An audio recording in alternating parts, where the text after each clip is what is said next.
ভগবদ গীতায় এই 5টি বিষয়বস্তু আলোচনা করার মাধ্যমে সদৃঢ়ভাবে প্রমাণ করা হয়েছে যে ভগবান বা শ্রীকৃষ্ণ বা পরম ব্রহ্ম বা পরম নিয়ন্তা বা পরমাত্মা, যে নামেই তাকে সম্বোধন করা হোক, তিনিই হচ্ছেন সর্বশ্রেষ্ঠ।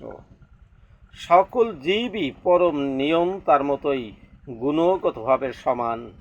যেমন জড়া প্রকৃতিজাত এই বিশ্ব ব্রহ্মাণ্ডের সব কিছু ভগবান নিয়ন্ত্রণ করেছেন, যা ভগবদ্গীতার শেষ অধ্যায়গুলিতে বর্ণনা করা হয়েছে। জড়া প্রকৃতির স্বাধীন নয়, পরমেশ্বরের নির্দেশে তাকে কাজ করতে হচ্ছে। শ্রীকৃষ্ণ তাই বলেছেন, মধ্যায়ক্ষণ প্রকৃত সুয়েত সচরাচরম।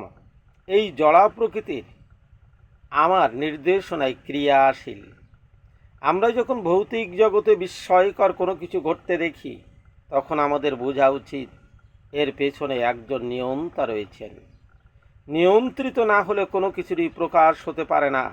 যদি কেউ মনে করে যে কোনো পরিচালক ব্যতীতই প্রকৃতি পরিচালিত হচ্ছে, তবে তা শিশুসুলভ নির্বুদ্ধিতা। একটি শিশু যেমন একটি মোটর গাড়ি চলতে দেখে মনে করতে পারে যে কোনো ঘোড়া বা পশুর দ্বারা পরিচালিত না হয়ে মোটর গাড়িটি নিজে নিজে চলছে। কিন্তু পরিণত বুদ্ধিসম্পন্ন যে কোনো মানুষই মোটর গাড়ির কারিগরি ব্যবস্থার ব্যাপারটি জানে।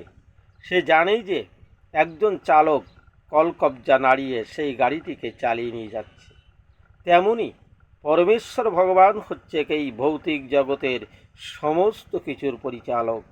তাই তত্ত্বাবধানে সব কিছু পরিচালিত হচ্ছে।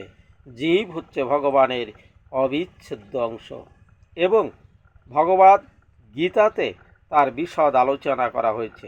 এক বিন্দু সমুদ্রের জল যেমন গুণগতভাবে সমস্ত সমুদ্রের জল থেকে অভিন্ন, এক কোণা সোনাও যেমন সোনা, ঠিক তেমনি জীব পরম নিয়ন্তা বা ঈশ্বর বা ভগবান শ্রীকৃষ্ণের অপরিহার্য অংশ হবার ফলে ভগবানের সমস্ত গুণই তার মধ্যে অনুপরিমাণে বিদ্যমান। কেননা প্রতিটি জীব ক্ষুদ্র ঈশ্বর, নিয়ন্ত্রণাধীন ঈশ্বর। আমরা প্রকৃতির উপর কর্তৃত্ব করার চেষ্টা করছি মাত্র।